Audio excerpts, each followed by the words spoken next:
What's up, everybody? It's the Sports Chasers Podcast.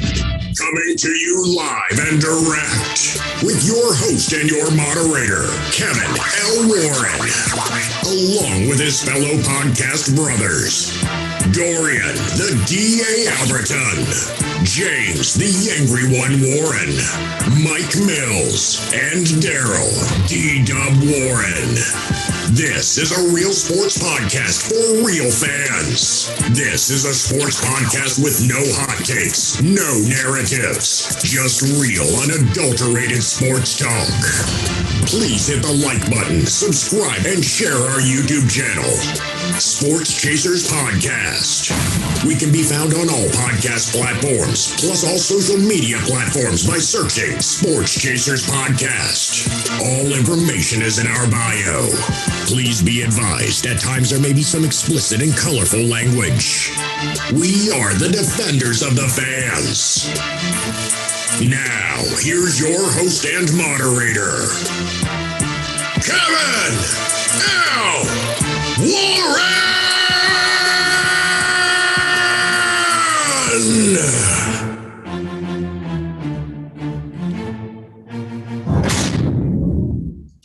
What up, everybody? What's up, everybody? Hey, welcome to the Sports Chasers Podcast, episode 126. Episode 126. It's a good time to be back. Happy Thursday to everybody. Everybody out there in podcast land. Hey, going from my left to right of my screen, we got the DA. He's in the building. DA, what's up, fam? Hey, what's going on, everybody? Hope everybody's doing well. Another Thursday. Let's get it in. No doubt. We got the Angry One. The Angry One's back. Angry One was under the weather.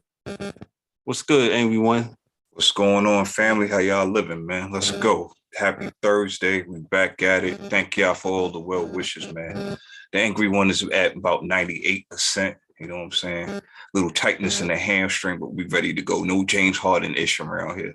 Oh, okay. Gotcha. Hey, tonight we got the NBA playoffs. We'll talk about this past weekend. A lot of things went on about Chris Paul's and the Suns. We kind of said our piece about it on social media, but we'll talk about it again tonight. We'll also have Dan Dan's not with us tonight, but Dan has left us some notes for me to go over with. He'll expound, and I'll expound for him in his place. We got the MLB Power 15 rankings. We got boxing with D-Dubb. D-Dubb should be on very shortly. We got the U.S. women's soccer team, new deal. Hey, ladies about to get paid. Good for them. Hey, well, before we start talk about the NBA, because I got the DA, because the DA might have to go. Hey, Nick Sabban, Mr. Saint Nick, he said a lot of things this morning or on yesterday. Eyes are rolling. And that's my dude too, man. He already apologized to Jimbo, but yes, he did. Yes, he did. He gonna have to apologize to Deion too, man. Like for real. So, I just pictured that Fred Flintstone with the foot in the mouth, man. Because right. he shouldn't even started that conversation, to be totally honest. So for all those that don't know, Nick Sabban, let me just read this from Jason Owens on Yahoo Sports. Nick Sabban wasn't asked about Texas A&M football recruiting, but he sure was happy to talk about and what he can aptly describe as shots fired across the bow of the SEC rival. Saban accused Texas A&M of manipulating the name, image, and likeness rules to pay players and land the nation's #1 recruiting class under head coach Jimbo Fisher. He also managed to rile up Deion Sanders. So, DA, go ahead as I gave the people a little bit of what was said.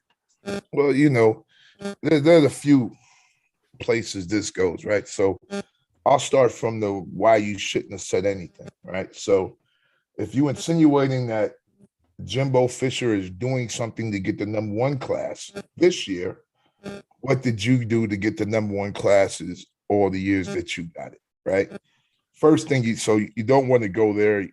Why? Just why? Right? Because what happens is that because if you're making insinuations, then okay, so how did you get that #1 class for all those years that you had #1 classes? Right? Whether it was NIL or it was a booster behind closed doors or whatever it was, something happened. We all know something happened. That's the NCAA's little dirty secret that's not a dirty secret, right? So that's the first reason why you, I guess, don't say it. The Deion Sanders thing, you don't say because they talked about that last year, and Deion already came out and said, listen, prove it. If you want to keep saying it, prove it. Why can't this kid just want to come play here? Right? Because if all things being equal, and he's going to go to be an NFL player anyway, and he's still got to go through 3 years somewhere, why not do 3 years where you're comfortable? Right? That's basically it. So for all the guys this goes back to the guy that's on Fox. What's his name, man? Basketball guy. Used to be on ESPN, right? Everybody used to be on ESPN, but about saying how guys don't play against great competition at these other schools, so forth and so on. There are more dudes in the NFL that went to west-north directional Michigan than there are that went to Ohio State. Correct. Just understand that, right? Your Central Florida, your this or that. So if you can play no matter where you're at. Certain players just develop late. It's not like basketball.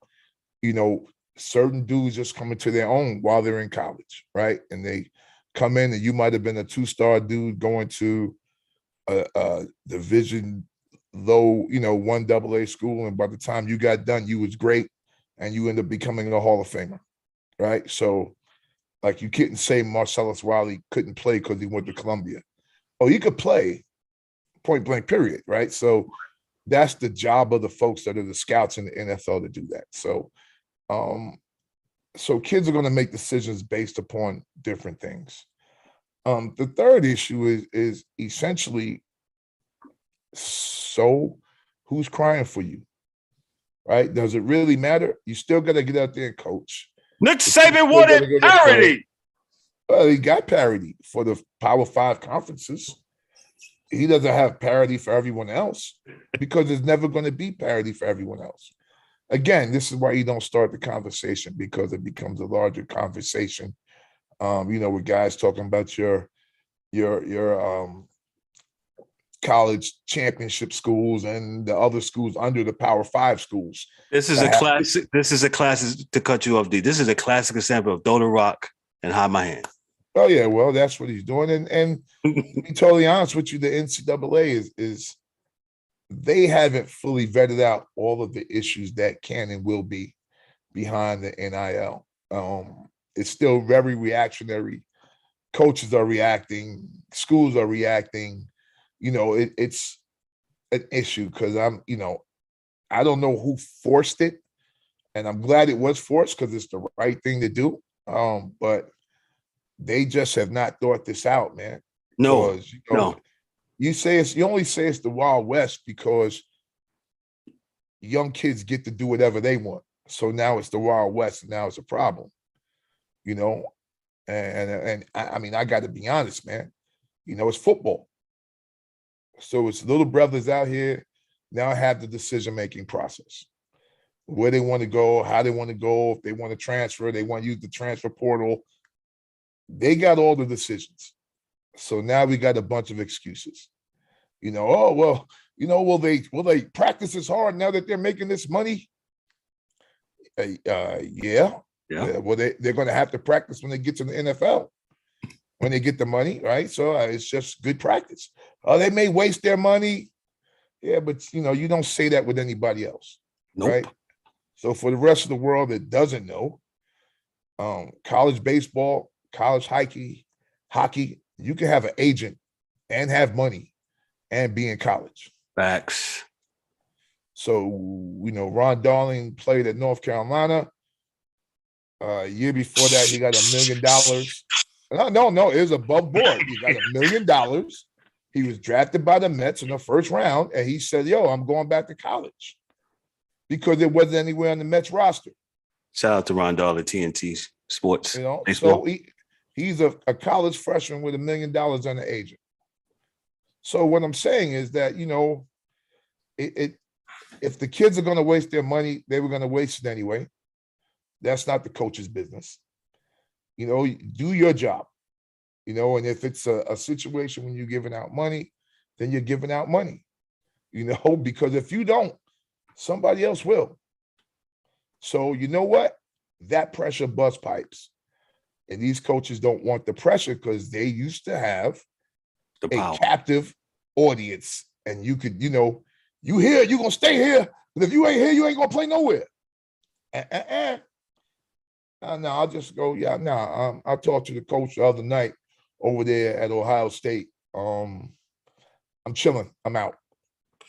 Let me step in there for DA. So this is the exact quote that Saban said. Our players last year created $3 million worth of opportunity for themselves by doing it the right way. Saban said, I have no problem with that. And nobody had a problem on our team.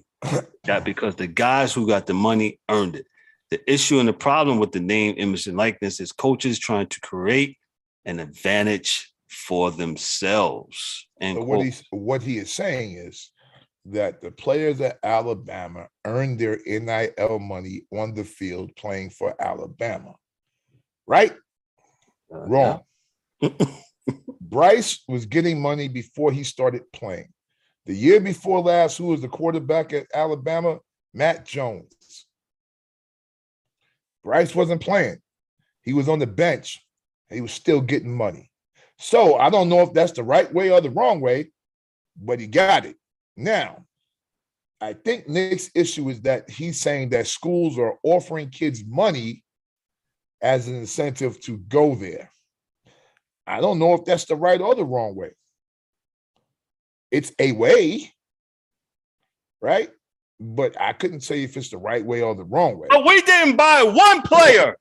How do you? It's your definition of buying a player, right? It's not my definition. It's your definition of buying a player, right? Because I could say if you give a kid, I could be old school NCAA guy and say if you give a kid anything, you bought him, right? Like what's the quarterback at Ohio State that got Trustfied prior? Yeah, look at that. Yeah, he got a tattoo, and everybody was fired. So it's not. It's other people's definition is I think what you're having to deal with here. But again, I can't tell you what's the right way or the wrong way, right? All we're able to deal with are the parameters of the rules and the constraints of the rules, and everybody has to play within those lines. Period. Like there's really nothing else you can do. That's the only lines you got, right? This is it. So I'm not sure what he's mad about. I don't think it's going to change. It's definitely not going to change for you, being that you probably off the books. And you know what? I'm not going to say that. But suffice to say, in the past, folks have said that Alabama's off the books payments were bigger than most schools on the books payments for NIL. So I'm not saying it's true or false or what it is. I'm just saying that's what I heard somebody say. So with that being said, I don't think anybody is going to have any compassion for them. It'll have to go back to what we always say, man, do your job as a coach. Coach your boys up, whatever kids you got, whether they took NIL money or they didn't take NIL money, it don't matter. At the end of the day, coach the kids you have up because he got one more 5-star than you. Gotcha. DA, let me. That shouldn't do it, man. So it's much ado about nothing. So that's the way I see it. Let me get the angry one. Eric, go ahead. Welcome, D-Dubb. Hey, East Coast Gridiron. Appreciate you chiming in, man. Thank you. Appreciate that. Go ahead, man. I don't really have much to say on it. DA kind of really touched on it, man. Yo, man, I'm like this, man. Yo, you guys have been sitting on your high chair all this time, you know what I'm saying, looking down on everybody, you know what I'm saying, doing what you've been doing for years. And now that the tables have turned some and the NCAA hasn't correctly thought this all the way through, the floodgates are now open. So don't start crying now. You standing way tall at the ATM. Merch coming soon. You standing way tall at the ATM.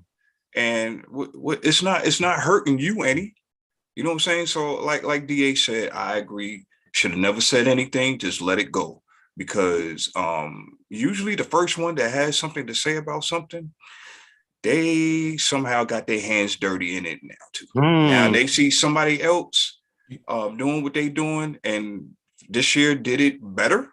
Now you want to start crying. Don't say anything, man. Just go ahead, eat your big old cube steak, and let everybody else eat what they eat, man. That's all I got.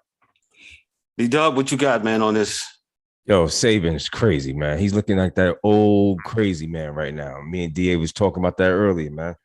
And this is what he appears to be. He seems like he's salty. He's big mad right now. And he's been dominating. He's deemed the GOAT of coaching of NCAA as far as football is concerned.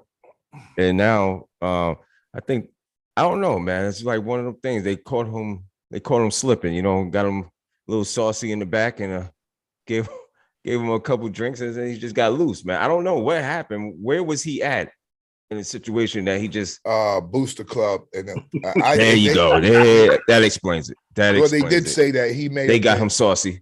He may have been, yeah. Well, he may have been priming the boosters in Alabama to say, "Hey, y'all got to get up off these dollars. We losing facts because we losing to Texas A&M. Yeah, facts. I we can't be losing to and Texas we can't A&M. be losing to that. And I need all the talent, and I need all because that's all he is. So he's great coach, great mind, but we all know he has to have the best players in the world in order to to solidify his legacy in the game. So at least at this stage of the game, right now, and he really ain't trying to let nobody eat. He really don't want nobody to eat. He said I heard him. He said he want parity this morning. Yeah, right. Please. Yeah. Okay. Yeah. And I want never mind. No, I'm not even going to do it. Nope. I'm not even going to do it. I don't even want to do it, man, because we got to go back. Apparently, yeah, DA, the what's that? The pages is ripped out of the syllabus. The syllabus has changed, and in America and as in a total, as everything, it has changed. So I don't know. I'm on the wrong page. So that's all I got. Dude says parity, but again, he doesn't mean parity. He means parity for the Power 5 schools. Yeah. He don't mean parity. Correct. Not for him and his College of Charleston. Like he don't want the College of Charleston to have the same type of players that go to Alabama. No, listen. I can't wait to hear what Deion Sanders have to say tomorrow. Oh, he has said something. Does he chime in? Other than he said he would talk about it tomorrow. So I don't know when I read that. I know his son brought it to his attention that Saban was talking crazy, and he said he would address it. Yeah, he's going in now. Deion's not going to play. So no, Deion's not going to play with him, and he keeps on insinuating that Deion has paid that kid that Deion got from Florida State. Correct. If anything, he got him from his school. Yeah, I don't even understand that. So I don't understand what his angle. What he might be playing some type of angle down the line, but I don't know. That had nothing to do with Saban. The kid was going to Florida State. Exactly. And again, unless you can prove it, I wouldn't say it. I mean, it don't make no sense to say it if you can't prove it. And he's been in the game long enough to know this. So I don't know. There's got to be something else going on. Yeah, got to be an end game somewhere. Yeah. So this is. Let me jump in here real quick. According to Deion, this is what Deion wrote on Twitter this morning. He said, "You best believe I will address that lie." He said, "In the capital LIE." Coach Saban told tomorrow. Sanders wrote on Twitter, "I was awakened by my son, Shadur Sanders, that sent me the article starting that we paid at Travis Hunter Jr. $1 million to play at Jackson State. We as a people don't have to pay our people to play with our people." Yeah, and all this sounds like to me, it ain't no fun when the rabbit got the gun. Yeah. That's all this, again. We back at it again with this guy. How can you prove it? Like I'm like $1 million in Jackson State, really? Come on, man. that doesn't even sound like it makes and sense. for him to go nobody. at Deion like that, you know what I'm saying? Deion, who's trying to help these schools. Will they still do Aflac commercials? No. But, well, you know, if you think about like Just saying, if a school like Jackson State threw out $1 million on a kid, man, that would be all over everywhere. Right. So Jackson State really don't even have that kind of money, you know, ain't got no money. Right. So it's like, come on, man. Remember, Deion was going to pay for the names on the back of the jerseys for everybody last year. Yeah. Yeah, let's be clear. Like you said, if that was to happen, that would have been all over everywhere because everybody and their mama would have been ready to break those news. Yeah. Like Rowan College couldn't give nobody $1 million. Liberty couldn't give nobody $1 million freaking dollars. no. So, you know, and I'm not even using the black college angle. I mean, small school period. Small school period, right? Mm-hmm. So come on, man, stop. I mean, and he said that last year, and I'm sure Deion is probably just mad because he's like, why are we going over this topic again? Again, I addressed it, and it should be over, but it sounds like we said, and we're going to wrap this up in a nice tidy bow, that Coach Saban, as you said, D-Dubb, he is absolutely salty, and he's mad that, you know, hey, at the end of the day, the players, right? They all these university and states talk about, it's the players, it's the student athlete. That's a bunch of nonsense. It's about what the student athlete, quote unquote, air quotes, can do for them. And it's always been like that. Yes. Indeed. Yeah. Absolutely. I got nothing else to say. We spent 22 minutes on St. Nick, as we affectionately call him on this show. Shout out to you, Coach Nick, St. Nick. We're going to move right along to the National Basketball Association. We got the conference finals going on. You got Boston and Miami. They will be on tonight. Miami's up 1-0. Dallas and Golden State. Golden State is up 1-0. But a couple intriguing things that happened prior to these conference finals. You had Dallas put the beat down in Game 7 on the Phoenix Suns. We did a couple of social media things on Monday because there was a lot of fire started. Chris Paul, he took a flogging on Monday. He absolutely did, and you know, rightfully so. I mean, he's the leader of the team, and you can't lose in Game 7 by getting your ass kicked like how they did last night. And it's almost 40, 30 points. I mean, yeah. So yeah, D-Dubb, go ahead, jump in about the Chris Paul thing and about your man that went on they call it the car wash in our industry. He went to every show and kind of pounded on. Yo, where do I start? I don't know where I start at. Let me address the Boston Celtics and the Miami Heat. First of all, go ahead. A couple of weeks ago, I think we had it. I don't know if we had it on air or off air about Jimmy Butler, and I wanted apologize to Jimmy Butler because I said he wasn't that guy. This guy has just performed and just, you know, performed at a high level, has done his thing. So shout outs to Jimmy Butler for, you know, doing his thing. We'll see what Game 2 looks like tonight. But he has played the series before against Milwaukee, and now, you know, he's playing phenomenal basketball. So, you know, kudos to him. His props. Everywhere he goes, he pretty much, I mean, he's like a defensive stamp. He plays, when we say two-way player, man, I don't know. He definitely plays both sides of the ball. And you know, kudos to him. This series right here, I said it was gonna go 7 games with Miami winning, but I expect Boston to bounce back. Like you said, this game, you know, this is the second game tonight. We'll see. Now, getting back to Chris Paul, I believe.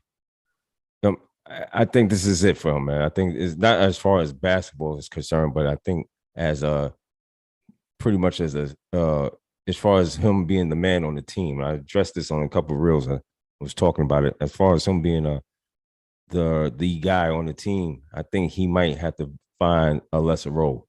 And the NBA in these playoffs is all about matchups. And Correct. Dallas had we thought initially that it was Phoenix that was going to have but they figured out something and turned it around, and they bodied Chris Paul. They bodied him, yeah, absolutely. They bodied him. Yep. So they figured it out. They figured it out, and it's just matchup problems for them.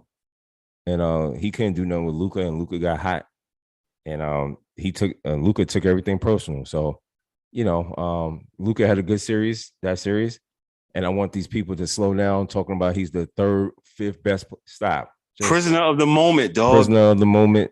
Can we stop? And we say it all the time here on the show. Let history tell the story. Stop it already, man. Just let it play out. Let's let it play out. You know what I'm saying? You ain't gonna tell me that he's better than Kevin Durant. That's false. Kevin Durant's not in the playoffs as we speak. No, but you're not telling me that Luka is the better offensive player than Kevin Durant. Stop. But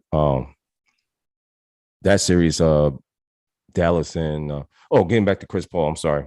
Yes, Chris Paul. He might have to just take a lesser role and find a team, get in where he fit in from the bench, and then I think he could find a way to win a title that way with a younger squad, and use his experience that way.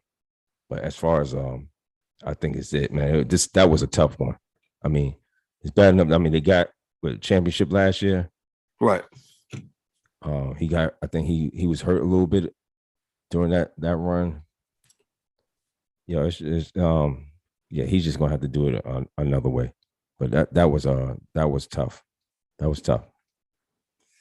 Hey, everyone, what's your thoughts on the whole Chris Paul thing? I'm just first and foremost, I'm gonna say this. It was a black eye because, again, just like how we said with Ben Simmons, most people, like we said, prisoner of the moment, and we are kept with that last optic, which was you getting dismantled by the up and coming Luka, right? Still, to me, does not affect whatever his legacy is. Sure, it would be nice for Chris Paul to add a championship at this stage of his career, because he's regarded by many as one of the I say top 5 point guards of all time. And people have been talking like this guy is trash. Look, man, there's some dudes in sports that have all world talent, all world skill, but father time it's just steady knocking, right? Mm-hmm.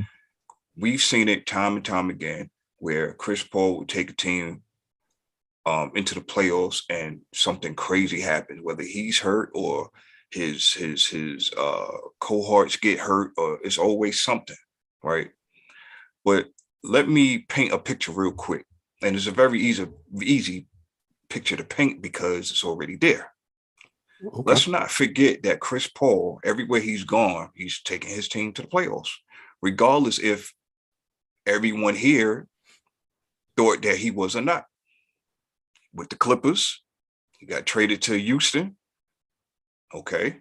They took Golden State. If it wasn't for him getting hurt there, who knows what would have happened? I think that was probably one of the best teams to ever really take Golden State game for game like that. Oh, by the way, he went to Oklahoma City and everybody thought that his career was over. But guess what he did? He took that team to the playoffs.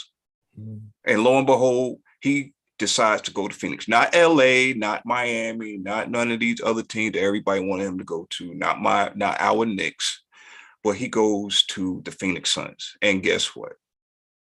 He surpassed expectations again. Now, of course, none of those led up to a title. All I'm saying is people calm down, pump your brakes. The man has had an amazing career, and it's not over yet. Okay, now back to Game 7. That was disgusting. That was disgusting. For you to lose on your home floor, that was utterly disgusting. Yeah, that was awful. Just, I'm sorry. There was no fight in that team whatsoever. And again, Monty Williams, he gets some of this blame too. Yeah, a lot of people just point the finger at the star players. Nope. I haven't heard nothing about Devin Booker, and we won't talk about that. He got no smoke. No, you're right. Yeah, we got to talk about all these guys. Oh, remember DeAndre Ayton, the number 1 overall pick? He's on my milk card. I couldn't believe it. Where is he? Where has he been? So, going forward, I want people to understand that it's not all about talent and skill. Coaching is involved in these playoffs, if you believe it or not. Okay, you have to adjust. You have to take what the other team is giving you, and you have to counter what they are giving you. Okay, and we are going to see what Monty Williams and this team is going to do next year. And that's all I got. Does Chris Paul take before I ask that question, his stats in final games of series are he's averaging 20.6 points, 9.9 assists a game, 5.9 rebounds, with a career record 3-4 and 7 game 7s in his career. So with that said, does he take a lesser role, as D-Dubb said? Well, to be honest, I really thought when he went to Phoenix in the first place, I thought he was going to be second to Devin Booker. Everybody's talking this, Booker got that Mamba mentality and this and that, the third. Okay, well, then that was a perfect setup for Chris Paul to be his setup man. Mm-hmm. But somehow, some way, I don't know if it's the Monty Williams, Chris Paul effect or what have you, but Chris Paul should not be, especially at this stage of the game, should not be your numero uno. You have a Devin Booker who is 26, 27. You have a DeAndre Ayton who is 21, 22. Why is Chris Paul shouldering the load? I've said that also about another Monty Williams. That's something to ask Monty Williams. Yeah, so he needs to. If he's as great as everybody proclaim him to be, then he will get them right. They have the pieces. He will get them right.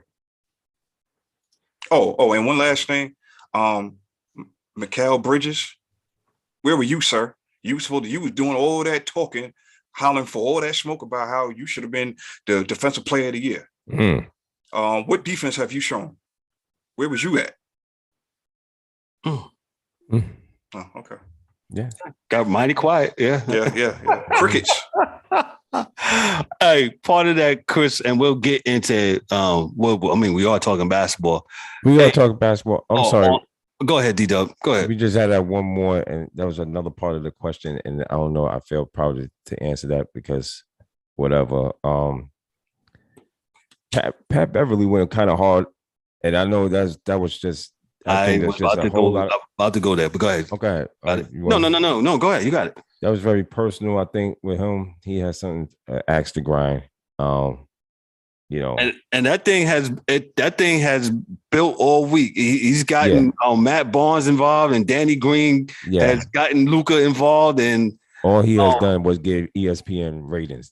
I mean, that's all this. That's all this has been. It's been they love it. He said something controversial, and it's just his opinion about this guy.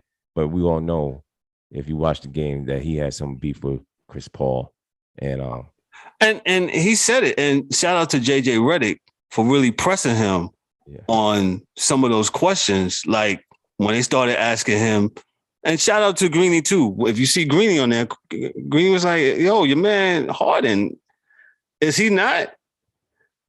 And he was like, "Well," and now Greeny was like, "Well, what do you mean?" Well, kind of asked him, and then he says, "I refuse." Not refuse, but he says, "No comment," which I thought wasn't not. I think if you're going to say, for one, what makes you credible, right? If you say for one, what goes for one goes for all. Absolutely. So if Chris Paul gets all the smoke on Monday because he played like trash, what's my man? Bubba Dub, trash. Right? Yo, and James Harden comes to work out of shape.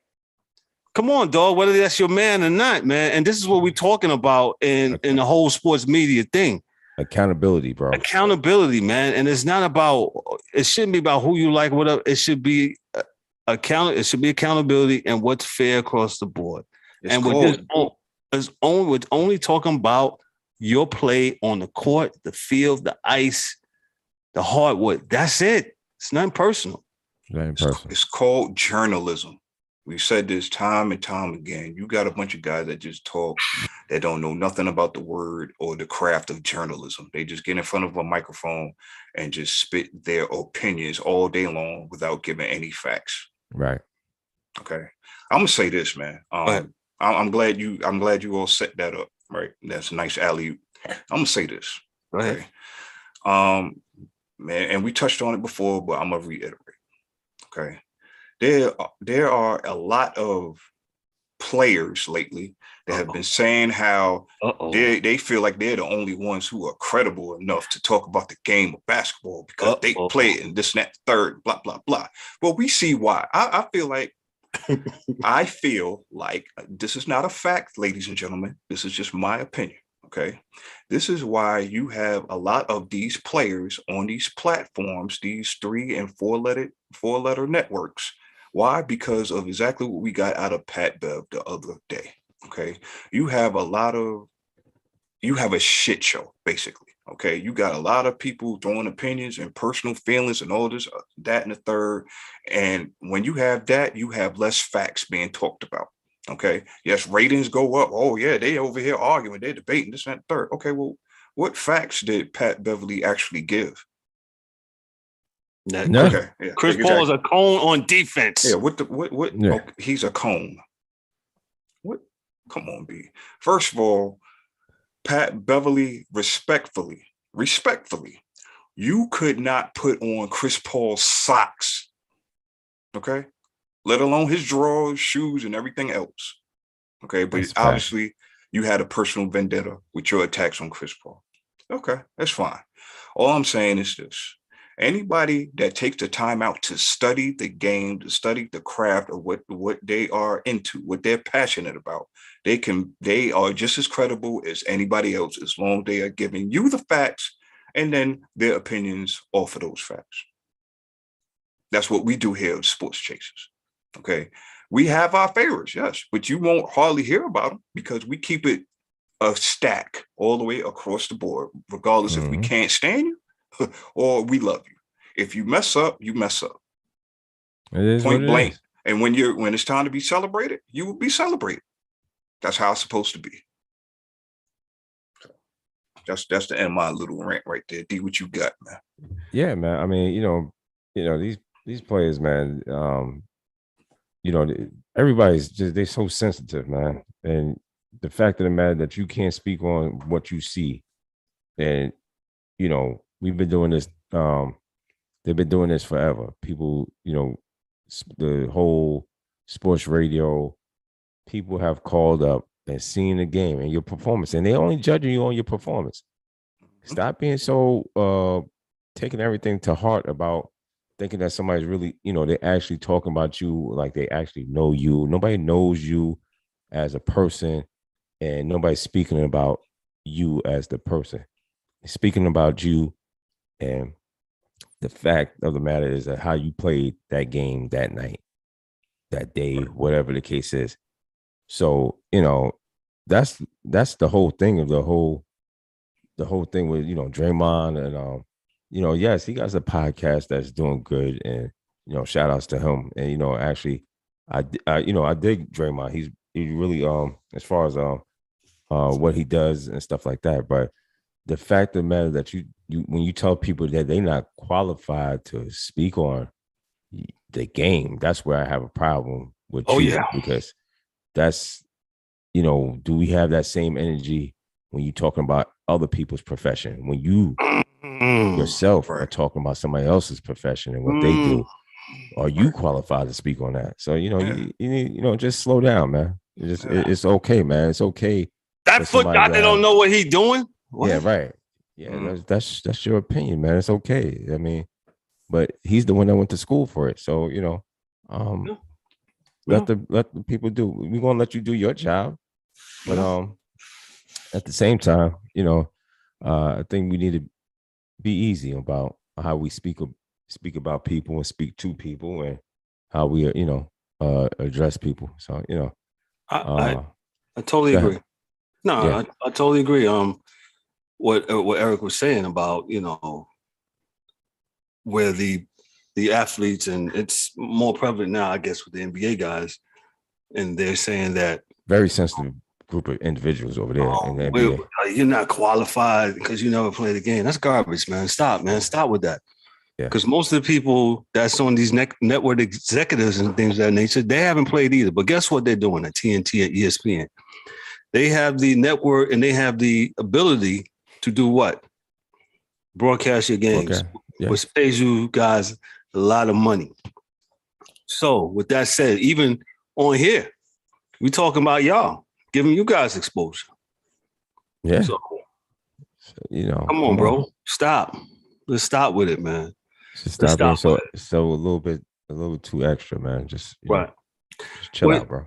D-Dubb, what do you think about Giannis and them losing in Game 7 to the Red Sox, the Celtics? Yeah, that broke my heart because I was pulling for Giannis and I wanted him to win it because he's that soul. We would say soulful. He's that dude. The dude from back in the back, way back. You know what I'm saying? He gives me that feeling of the way back guy, the guy that stayed with the team. They surrounded people around him.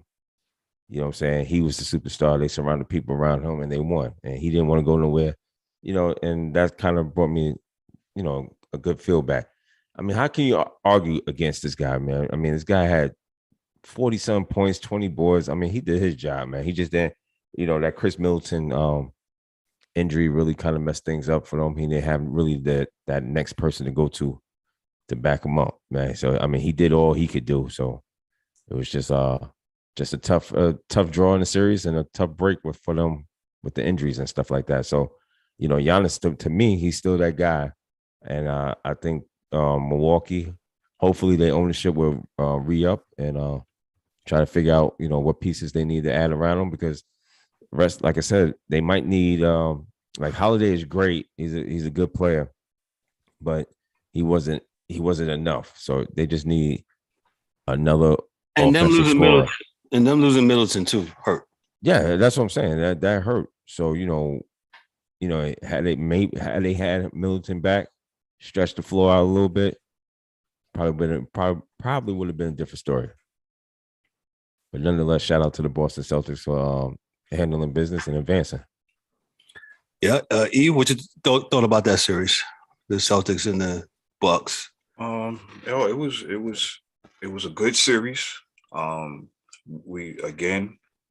We are seeing the steady climb with the maturation into superstardom from Jason Tatum, and looks like shout out to you for shouting out Tatum. I know you had a couple issues with Tatum. But it's not even that. It's just basically what we said earlier about Luka and how people are the prisoner of the moment. We're old school, right? We seen the greats ascend to the top, right? This is not microwave era. It is, but it's not. You know what I'm saying? So I'm not going to just give a guy because he had one great game or one great series. I'm not just going to give him the keys to the city. No, we don't do that around here. You know what I'm saying? But if I see a steady climb and I see you getting better and better and better and better, yeah, I'm gonna give you love. You know what I'm saying? That's just fair. You know what I'm saying? So with that being said, the champs went down valiantly, and like D-Dubb said, Giannis, you can't win them all, man. You know what I'm saying? I'm sure they'll be back next year, but it's like we talked about, man. injuries. Whoever's the healthiest team going, man, more than likely they're going to be the ones who is going to be at the finish line. So shout out to Milwaukee. I like Giannis, even though I don't talk about him much because that's D-Dubb's boy. But Giannis is a bad boy, man, and he does it the quote unquote right way, in my opinion. You know what I'm saying? He's not looking to go join up with anybody else. He's looking for guys to. He's looking to build his own. You know what I'm saying? And say what you want about the cast that is around him. That is still, even in defeat, that is a championship caliber team. And like I said, I'm pretty sure they'll be right back in the runners again next year. But shout out to Boston. Them and Dallas have been the number 1 and number 2 teams ever since the All-Star break, and they're showing improvement. They're still here. So they equally have knocked out the monsters, the 2 teams that was in the finals last year. So you got to give them love. You know what I'm saying? So we'll see. We'll see what how it moves forward for Boston. Yeah. Who you got winning the series between Boston and Miami? It's really a toss-up. If I had to choose, I think I would go Miami, only because, and again, I say the same thing about Eric Spoelstra. When he came into the fall, I'm like, who is this guy? Wasn't he just holding the camera? Like, now he's a coach? Like, what's going on here? But ever since, I've respected him more after the Heatles, as they're commonly phrased as. When LeBron was in Miami, I feel like he's done a much better job coaching since LeBron has left. Facts. You know what I'm saying? And I definitely agree. He does not, in my opinion, it seemed like he got more love, at least from the talking heads. He's got more love when LeBron was there than he has now. And he's done a much better job with the core of guys that he's had since. So shout out to Eric Spoelstra, and that is the reason why I give Miami the nod in this series. I say Miami in 7, but I would not be shocked if Boston wins either. Yeah, I mean, I'm in total agreement with you, man. As far as Eric Spoelstra, he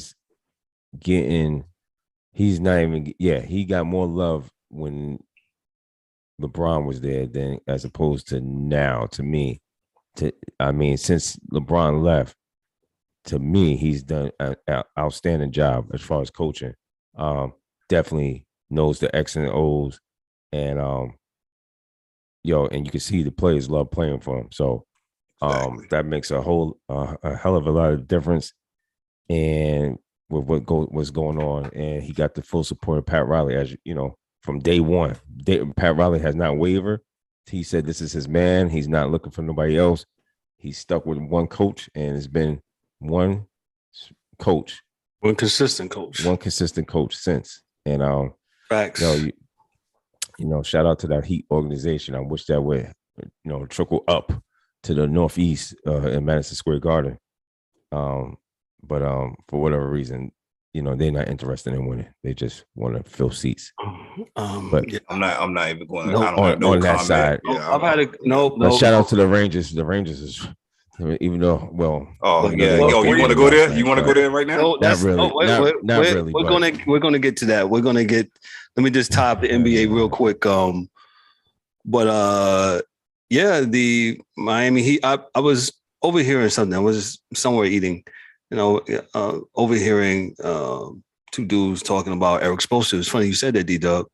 And one guy was like, "Oh, he's trash," and I was like, well, "How can you say Eric Spoelstra's trash, man? That's." You know what I'm saying? I says, they have been consistent. One thing they have been, as you said, they have been consistent, consistently winning. Did they win all the time? No, they went to the, even though it was a bubble, but they, Jimmy Butler, took that team a couple years ago against, LeBron, and they came up short. But they have been consistent. And, I can truly say with Spoelstra, man, it's great to see somebody came from, the Drake song, started from the bottom, now you're here. Like D-Dubb said, he was doing film. And he goes through the ranks. He got promoted to coach. And I don't think Spoelstra played professional basketball, correct? No, I don't to my believe so. knowledge, no. No, I don't think he No. quit. You know, excuse me. So I'm not even going there with the NBA. Nope. I was going to say something. You know, what makes him qualify? I guess I was thinking that too. Like, oh, he's obviously qualified to coach, but probably not qualified to speak on it. Don't you dare get in front of a microphone, boy. Not on Draymond's team, I tell you that. Not on Draymond Green's team. Boy, I tell you, boy, this double negativity, boy, is really ruining things around life.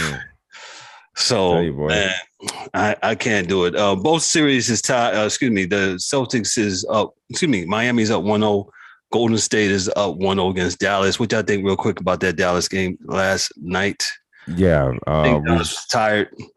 I think Dallas have matchup problems with Golden State and chasing Steph around and around, my opinion. So, yeah, me and the angry one, we had talked about that prior to the game starting last night, and we were saying, you know, the matchups it's all matchups, and Golden State probably has a lot more players to extend to guard that Dallas team, and we was like, well, you know, who's going to match up on Mr. Top 3? Yeah, top 3 dead or alive, right? Yeah, Luka. So, and we was like, Andrew Wiggins is going to go, and sure enough, when the game started last night, guess who was up there? Andrew Wiggins was guarding Luka. Luka's interesting because he's a great offensive player, right? But he lacks a little bit on that defensive side of the ball. Oh, he's not a two-way player? No. I don't have the clips. I wish once we get good, you know, once we get good enough, we could get somebody to get some clips. Just watch some of the what some of the things he did last night. Once we get good enough, we are good enough. We just need to pay somebody. No, yeah, you know what I'm saying. I know. That's what you. You know, just watch some of the defensive lapses that he had, and you could see he's, you know, but you know, shout out to Golden State. I'm hoping that that's not this is not what we're going to see later on. Hopefully Dallas can bounce back, adjust, and Jason Kidd is a good coach, and I think, you know, he'll make some adjustments and see what he can do there. I'm going to go ahead and say that this is not the Utah Jazz and this is not the Phoenix Suns, right? So, like we said before, coaching plays a big role in this, right? Say what you want about Steve Kerr. Oh, he inherited the team. Anyway, I'm not even going to go there. Anyway, no. Steve Kerr has added his own wrinkles to this team, and it shows. And the guys, whoever, whether it be KD, whether it be what's my man's name? The dude that was there before KD. Regardless of what wing they bring in, right now it's Wiggins, right? They all buy into what is being sold in Golden State. So Golden State, I'm sure, looked at all this tape. They seen what they did to Chris Paul and how Dallas got back into that series, and they are doing the same exact thing to Luka that Dallas did to CP3.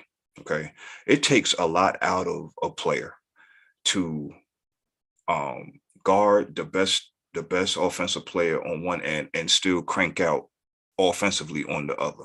Okay, if they don't find a way, and I'm talking about Dallas, they need to find a way to give Luka some time to breathe. Okay, when you got all the motion that's going on, and I don't know about you guys, I've seen even more motion last night. I've seen some wrinkles in the offense I've never seen before. Different curls and right. added curls off of curl. Like it's amazing. It's amazing to watch. And you people think it's just all about dribble, and then shoot the ball. Please watch Golden State and watch their offense, okay? Watch them move the ball. Yeah, just like how San Antonio dominated for so many years and the Showtime Lakers, like, you really have to watch not just who's dribbling the ball. It's not all about the step backs, right? It's the setup. It's the setup to when they cross half court, watch how each player moves and how they set up Moves one around. another. It is the most unselfish, beautiful display of art, which is basketball. Think about it, what you Anyway. just said. That with Golden State, and then you threw in there San Antonio. Who did Steve Kerr come from? Yeah, definitely. Yeah, he used to play there. He played with. He was on Last Dance too. He played and he coached. I don't think he ever played in Cleveland. He played and coached, assistant coach in San Antonio. Yes, Eric, I hear you. I hear you. I'm gonna leave it alone. You wasn't supposed to leave it. You supposed to let that slide, bro. Yeah. I hear you. I hear you. Yes, Steve Kerr was played with the great one, the not Wayne Gretzky, but the GOAT, Michael Jordan, and then he was assistant coach with San Antonio. And yeah, and like you said, he's added his own wrinkle, and look what has happened. Look what he's got now. So, shout out to Golden State. Go ahead, D-Dubb. Yeah, the best move that Steve Kerr ever made. It was not going to the New York Knicks except for that guy. Because he would be right. We would be talking about him like how we talk about Doc Rivers and some of these other guys. Dude, you are not it. Please go back where you came from. No. The best thing he ever did. And that's his man. Phil was his man. He was like, nah, I don't think I'm going to take that job. I'm going to wait. I'm going to wait. And he took Derek Fisher. Yeah, well. Let's get back on the rails here. I'm sorry. I'm sorry, bro. Back down. Let me move right along. But let me just say this real quick. Go ahead. Like Daryl said, I don't think that Dallas is going to have another bad shooter night like they did the other night. I really doubt it, because there was a lot of looks that normally it goes down. It just didn't. They just came off that high of winning a Game 7. So, I think you will see the Dallas team that we've seen for over the past couple of weeks tomorrow night, and it's going to be much different. Will they win? I don't know, but we'll see. We're going to move right along. We're going to move to the National Hockey League. Dan has left some notes and prepared. Shout out to Dan. Shout out to my man, Dan K, the hockey dude. Dan left some notes on the series that are taking place right now. I got on my screen right now, Tampa and Florida. Tampa is up, 1-0 over the Panthers in Sunrise, Florida. Let me read what Dan has to say regarding the Tampa and Florida series. He said, I thought Tampa did a great job controlling the pace. This is game one of the game, but not letting Florida get into up and down the game. Tampa was 3-4 on the power play. Kucherov had a great game, and fake Ekblad out to set up Perry's on Tampa's first goal. If Tampa can continue to play this way, they will win the series. Florida needs to get their speed game with more pace. And as I'm watching, Tampa looks like they're doing the same thing again, controlling the puck in their zone and in Florida's zone. And, hey, they're the Stanley Cup champions, man, 2 times over, Give them their respect. I tried to tell y'all, just like how go ahead. No, go ahead. Go ahead. No, just like when Daryl was talking about the Milwaukee Bucks and the basketball segment, we got to show some respect to the Tampa Bay Lightning. Okay, they've been there, they've done it. Yeah, 2-time champion. Why? I know Florida has been. They've been. The team that's talked about all year and all this other stuff and best record and all that. Now we're in the playoffs. You're not playing Montreal and all these other teams, right? You playing the same team. You're playing the champs. It's time for you to show and prove. But facts, bro. Facts. And people don't understand. Tampa Bay does a very good job, especially in the playoffs, of controlling pace. Just like Dan said, that Florida needs to change that. I don't know how they're going to do that, but Tampa does a very, very good job. Probably better than any team in the league. They on both sides of the ice, they control the puck, and you don't see them moving too high, too low. They go at their own pace. Let me move right along to as Dan talked about the Battle of Florida. Let me move around right along, to St. Louis versus Colorado. Dan says this: The game was decided in overtime with Josh Manson's CNI shot. This game was not as close to the scoreboard in the actual game. The Avs controlled a lot of play, and if not for the Blues goalie Jordan Bennington's play, the game would have been 7-2, I think. The Avs hit at least 5 posts, and Bennington played out of his mind. He did. I actually got a peek at that game. The Blues goalie, man, he was all over the place. And like Dan said, it would have been like 8-2, 9-2, something like that. He played out of his mind with several spectacular saves. Dan says this. He says he still has the Avs in the series, and if Bennington doesn't play the same, they should be 5 for 6 in game series. So that's Dan's opinion on the St. Louis and Colorado. Colorado's been the best in their conference. I was about to say Colorado's the number 1 team, right? Yeah. If I'm not mistaken, yeah. And they can score, and they absolutely are fast. When you watch one of the Avalanche games, they are fast, and they have the tendency to control the puck within their zone for a lot of their games. Yeah, you get a chance, check them out tonight, 9:30. Right. St. Louis plays Colorado in Denver. Let me move right along to, as Dan talks about the Rangers and the Hurricanes. Dan was a little salty this past Sunday because me and D-Dubb's Rangers beat Dan's Penguins in 7 games. And he even said it on one of his Instagram reels. Shout out to Dan K, our hockey dude. But Dan says this about the Rangers and Kane series. He said this was an interesting game. He's talking about game 1. This was an interesting game.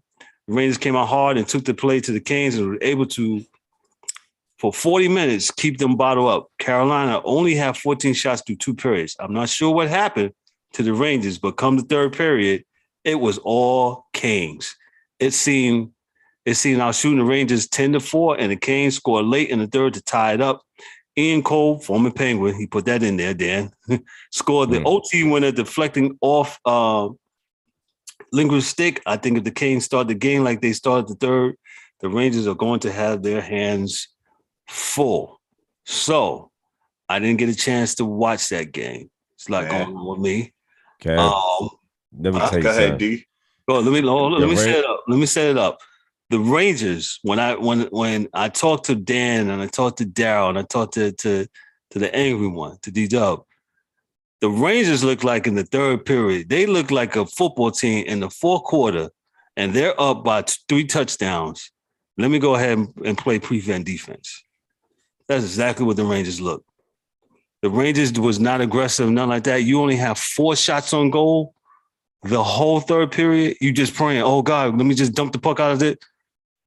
Go ahead, E. The Hurricanes is the angry ones team. Go ahead, E. Yeah. I mean, they're not my team, but I've adopted them as my home team here in the Carolinas. But check this out, right? So D-Dubb was texting me like, oh yeah, E, I don't know, it's 3rd period, they ain't doing that, this, that, and 3rd. I said, man, they still got time. I said because the Rangers is letting them hang around, right? Yes. And let's be clear. As dominating as the Rangers were in the first 2 periods on defense, because it looked like the Canes looked like they were scared once they got into the offensive zone. They didn't know how to get the puck inside or anything like that. It was almost like a boxer trying to find their way around that jab, right? So to me, in my opinion, now I didn't say this to y'all, but it looked like the Rangers started giving out of gas. I don't know how it looked to y'all. I don't know if y'all gonna agree with that or not. They looked like they was tired and they was trying to win based off of their defense. Okay, because there was a lot of lucky shots that didn't go either team's way. There was a lot of wide open goals for the Rangers that they missed. It was a shot off the top of the goalpost for the Canes, and I think that was the late second or early 3rd period or whatever.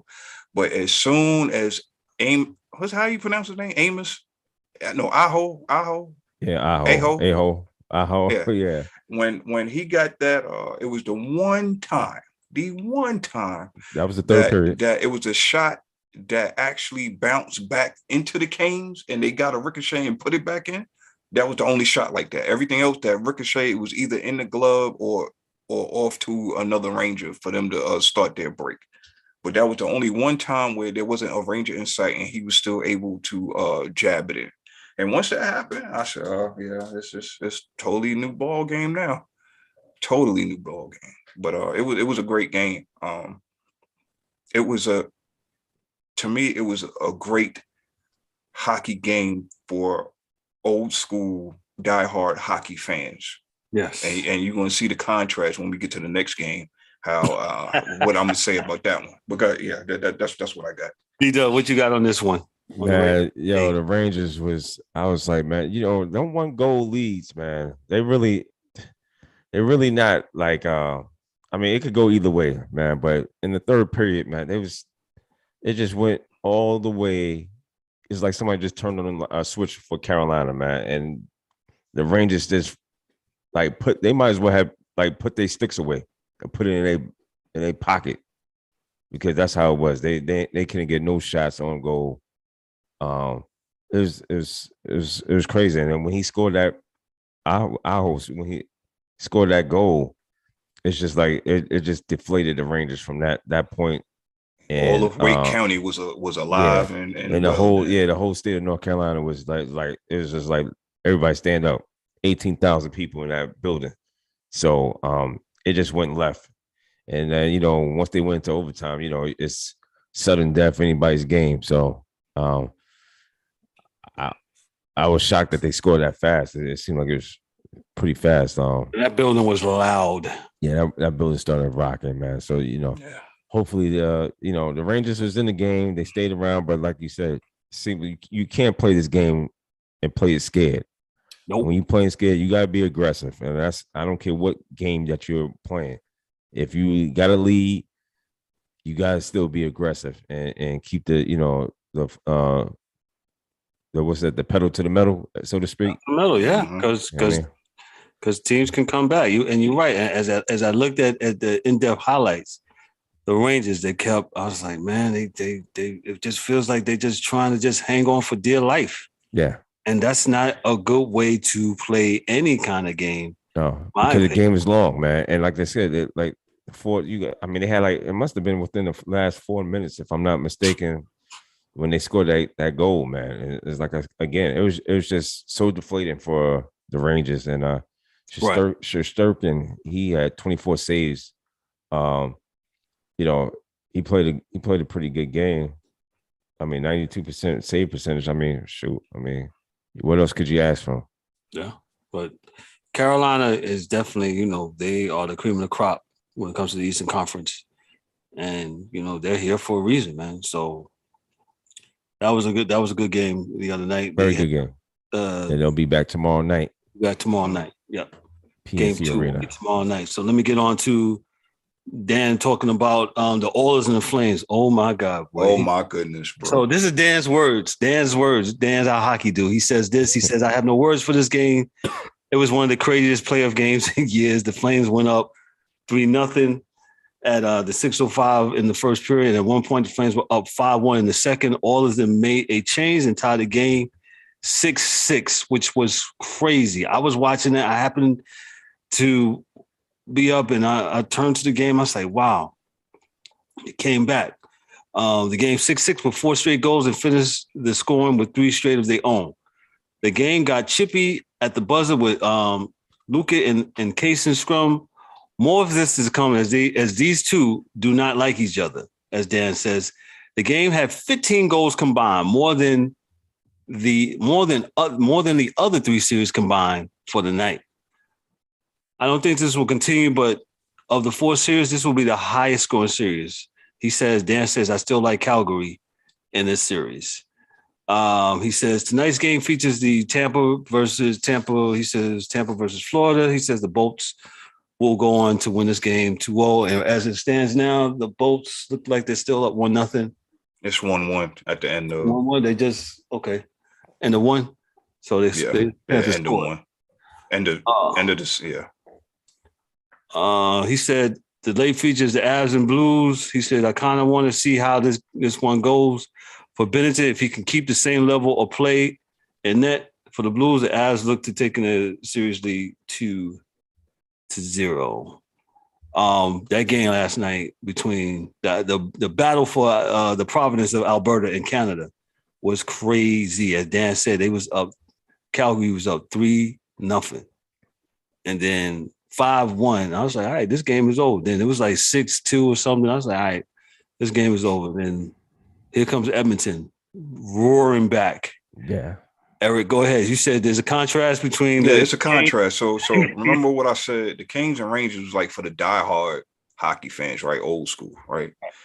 That battle for Alberta was the NHL's dream if they had one to bring in casual fans, because any casual fan seeing all that action going on last night, all that scoring, it was ridiculous, man.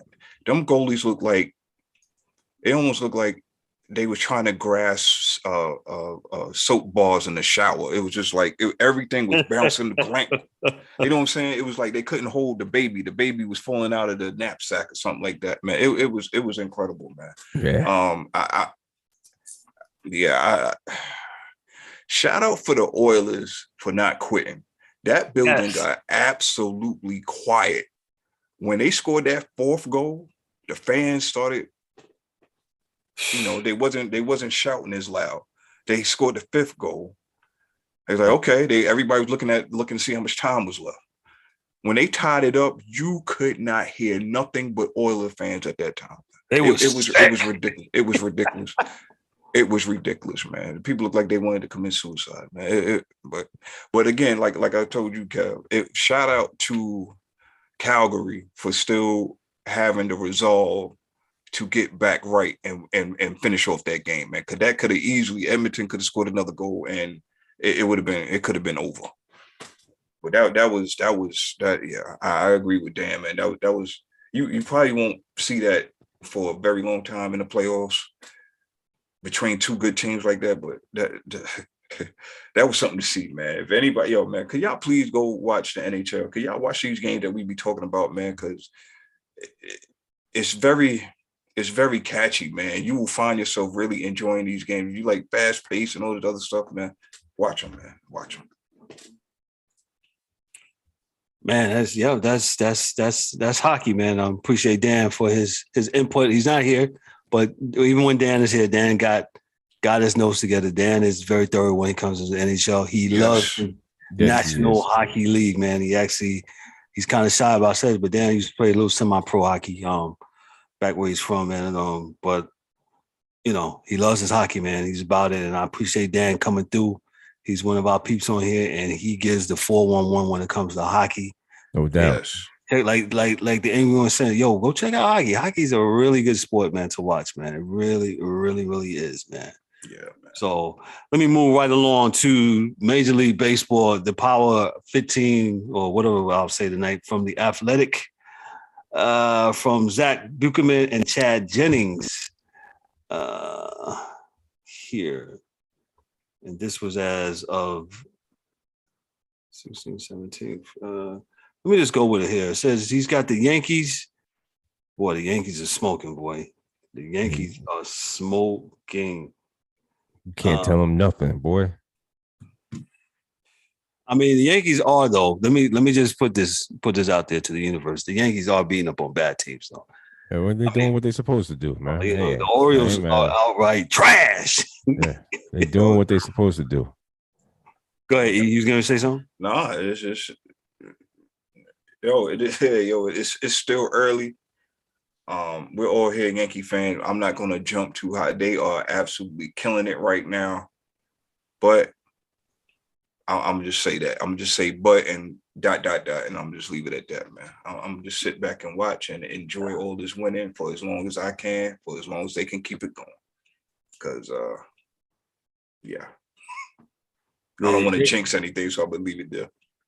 The Yankees took this past weekend 2 or 3 from the White Sox, and like I said, they continue to beat up on the woeful Orioles, who continue to be stink. The Yankees have scored 150 runs this season. As of Friday morning, 60 of them came in the 7th inning or later.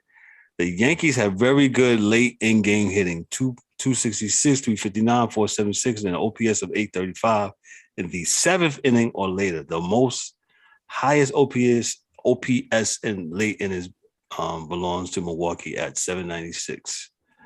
You got the LA Dodgers, number 2. You got Kershaw. He's still he's hurt, but the Dodgers are still hanging in there. You got the Mets. Mets still doing their thing, man. Lindor needs a hit, though. I still don't know what's going on with that. I don't know. It just might be the Mets, man. I don't know, but yeah, he needs Say that it bat again, needs to D-Dubb? wake up. Yeah, I mean, It they're might still just be doing him. it. Might be him, I guess. Okay, well, we need. Well, I told y'all before, Lindor is not in Cleveland no more, hiding behind Jose and the rest of them guys. Whoa! I said it. I mean, he got Alonso here. I mean, he ain't no slouch. Okay, that's Alonso. Who else he got? Okay. Let me move along to number 4. The Houston Dominic Smith. Okay. Dominic Smith is a good player. And wait, well, hold on. This is not a disrespect to the Mets. All I'm saying is, as far as protection, if you know anything about baseball, certain guys thrive when they have great hitting in front and behind them. Correct. It seems like where Lindor is hitting in the lineup, he has Alonso, I believe, hitting behind him. So you really not going to get a whole lot of great pitches to hit, and when you do, you need to come through on him, and he just hasn't been doing it for the last 2 years. So I mean, it is what it is. He'll get it together. He's a professional. Gotcha.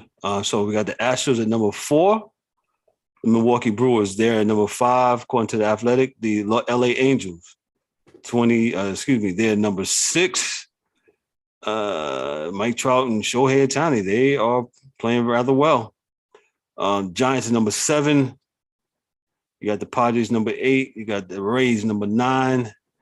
Blue Jays at number 10. You got the Cardinals at number 11. Minnesota Twins at 12. You got the Atlanta Braves at 13. The Chicago White Sox and Philadelphia Phillies are tied for 14th. Now, Bryce Harper. He suffered a UCL tear, and he's going to be out for several weeks. Don't know when he's going to be able to come back. Nick Castellanos or Kyle Schwarber will be filling in those DH roles until Harper gets back. You got the Guardians there, 16. Did I skip 15? No, they didn't give me 15. 16. The Arizona Diamondbacks are 17. The Miami Marlins are 18. Mariners are 19. The Rockies are 20. Red Sox 21. Athletics 22. Can you please do something about the Oakland Athletics playing in front of 3 people every night in Oakland? Move them. That's what you do. Either move the team or, God, do something. Please move them. Move them to Las Vegas, somewhere else. But that can't continue to happen in Oakland. That's a major league franchise, man. And their stadium stinks. Awful. I saw something. I was watching something the other night. It's like there was a possum running in the roof of the dugout. It was just disgusting. So move them. Do something with them, please, Major League Baseball. I don't think the players playing for Oakland, they don't deserve that, man. And that's not a slight at the people of Oakland. I just think whatever you're going to do, they got to do something, man. Just make it right for either the fans, the taxpayers, because we ain't about on this show. We're not about you now, Major League Baseball. You owners, just getting over and y'all not paying your fair share to build a ballpark. No, if y'all want to build a ballpark, y'all need to pay for it. Check out that episode we got when we talked about the Buffalo Bills and the Honorable Governor Kathy Hochul for the state of New York. So moving right along, that's my political thing for the night. 23 is Texas Rangers. Number 24 is the Chicago Cubs. 25 is the Pittsburgh Pirates. Hold the presses. The Pirates on this Sunday got no hit, and they still won the game. Hey, Dan, I'm talking about the Pirates. And you know who they lost to? They won. It's fitting. The Reds. To the owner who said, hey, I'll move them. Just arrogantly said it. while he does nothing, he doesn't spend no money on the team, doesn't make it better, none of that stuff. And if y'all listen, y'all Cincinnati fans out there, the Reds are the longest running Major League Baseball franchise in the history of the game. I believe they got started in 1876. That's a shame what's happened to that franchise. And go ahead, E. You shaking your head? I mean, you got to vote with your dollars, man. I mean, they obviously don't care about you. They don't care about, your national pastime. Well, and it sounds like the national sleep time. That's what it sounds like. Yo, man, it's disgusting, man. These people. I'm not going to get into my rant. No, I'm not going to do that because that's.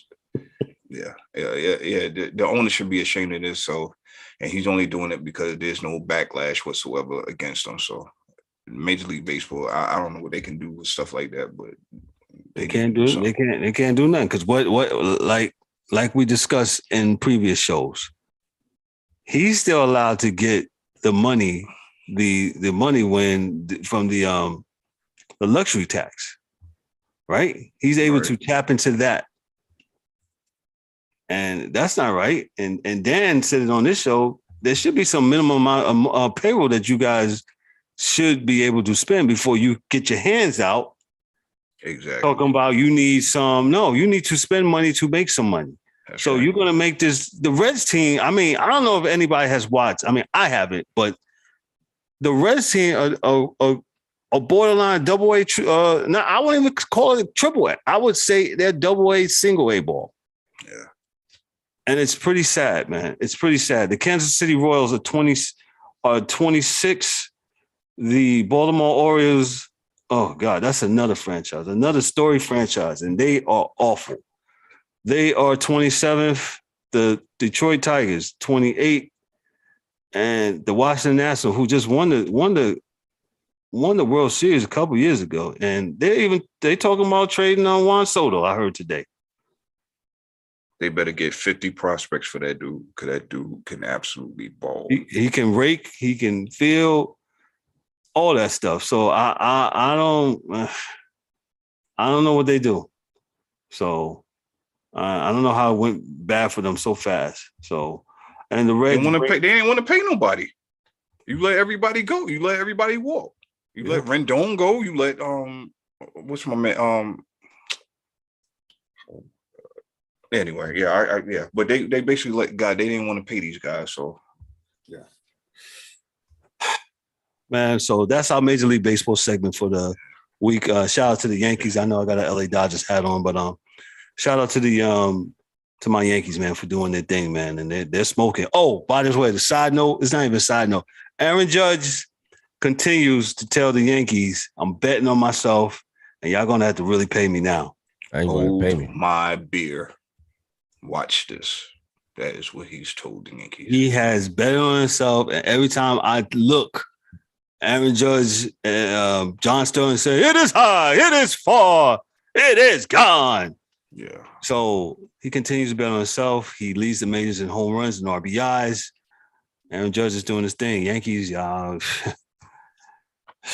gonna have they gonna pay a luxury tax just on him by themselves. Yeah. Oh man, D-Dubb, we're gonna go right into boxing. This weekend had some good boxing matches. D-Dubb, yo, man, good boxing match this past weekend on Showtime. We had our man Jamel Charlo, unified, not even unified, became the undisputed champion for the first time. He's the first one to hold all four division belts and in the welterweight class, middleweight class. He's a man. Them Charlo twins or something else, and along with Derek, I believe his trainer Derek Brooks, if I'm not mistaken. So Charlo, he took on Brian Castano, which was an excellent fight. Went 10 rounds. He got him out of here with a crushing, left power left shot that took Castano down. delayed, went down to a knee. Then he finished him off in the 10th. Charlotte Twins are something else. And then his brother will be fighting soon, too, later on this year. What else was on the card? Oh, my man, this guy.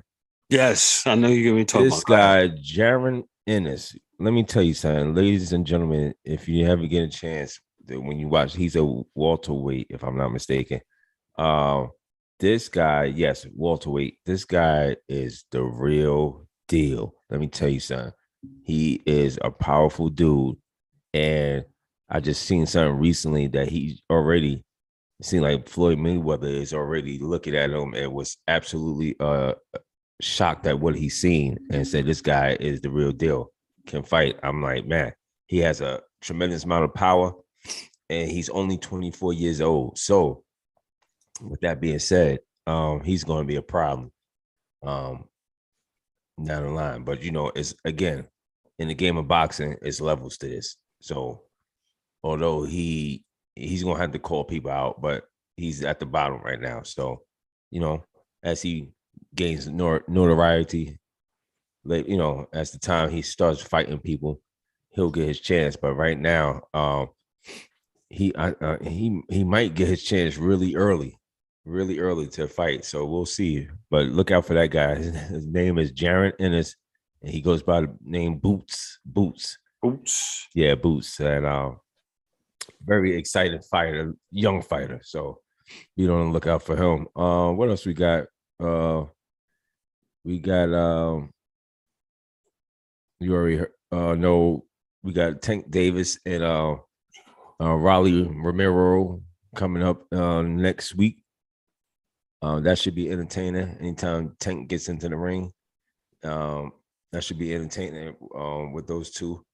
That fight was supposed to take place earlier this year, but it got backed out due to some legal issues with Raleigh. So we shall see, though. But it's going to be some interesting fights coming up. We also got Mr. Benavidez.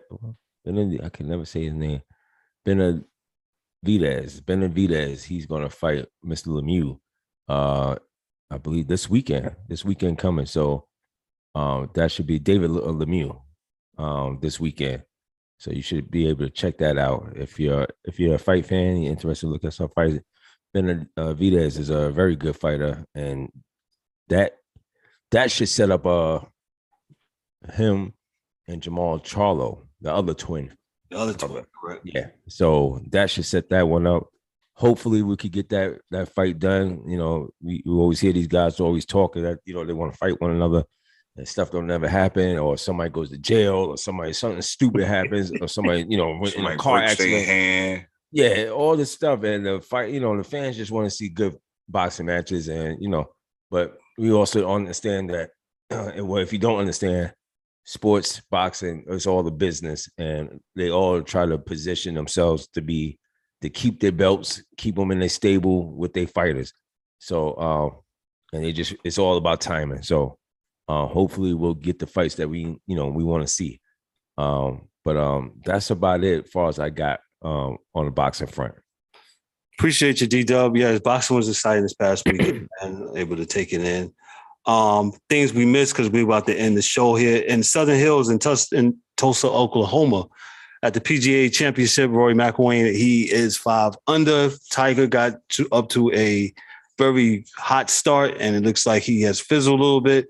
Our golf contributor, Derwin Cooper, he will be on next week to dive into what happened in the PGA Championship. Shout out to my man Derwin for coming through. He'll be coming through next week, and we talk about a little bit golf, but that's what's going on the PGA Championship as they enter day 2 on tomorrow. Things that I missed, I should say things that we didn't get to because, hey, we try to keep it to 90 minutes.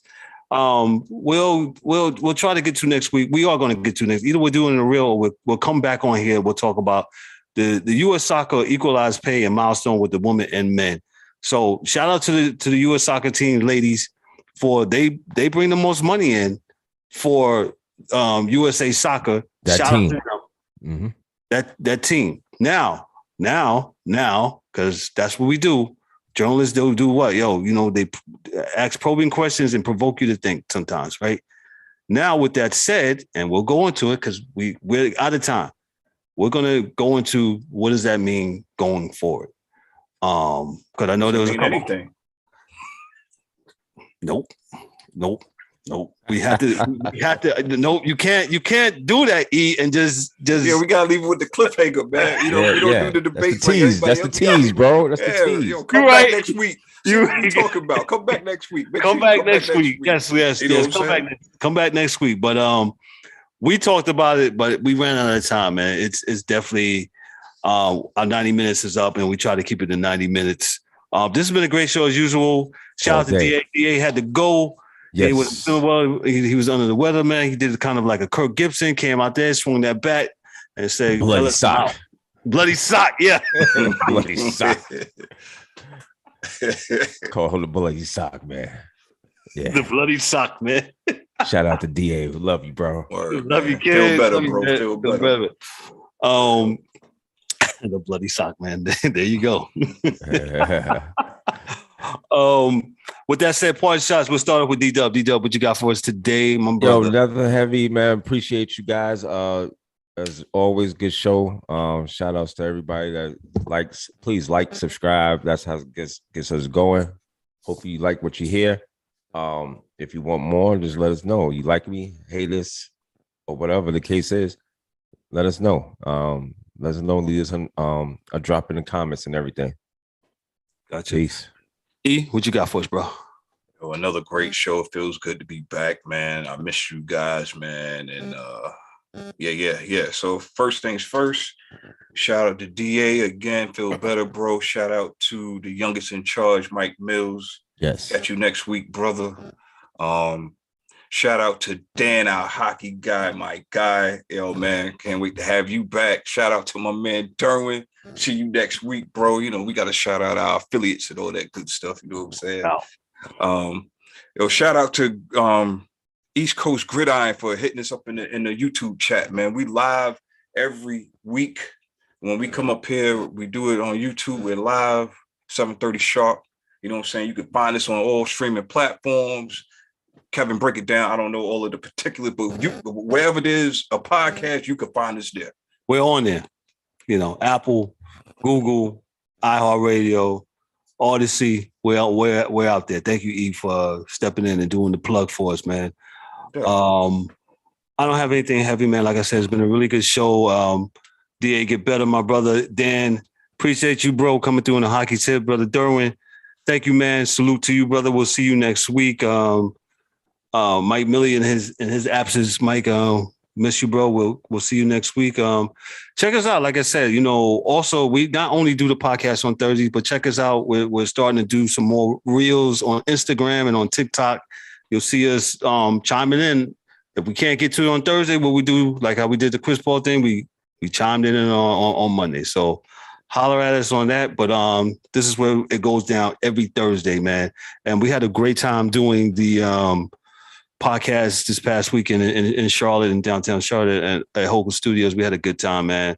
Oh, he's going to get on my case if I don't say it. Shout out to my main man. I said I was going to shout him out. Hey, Raymond Maycock, my man. He said he supports me. Hey, brother, I appreciate you so much, man. Thank you so much, Ray. Appreciate Thank you, man. My man, Raymond Maycock, man. My dude. Hey, also Pupo, my man, Michael Pupo also, man. The Florida Panthers guy, man. Shout out to you again, to my brother. Thank you again.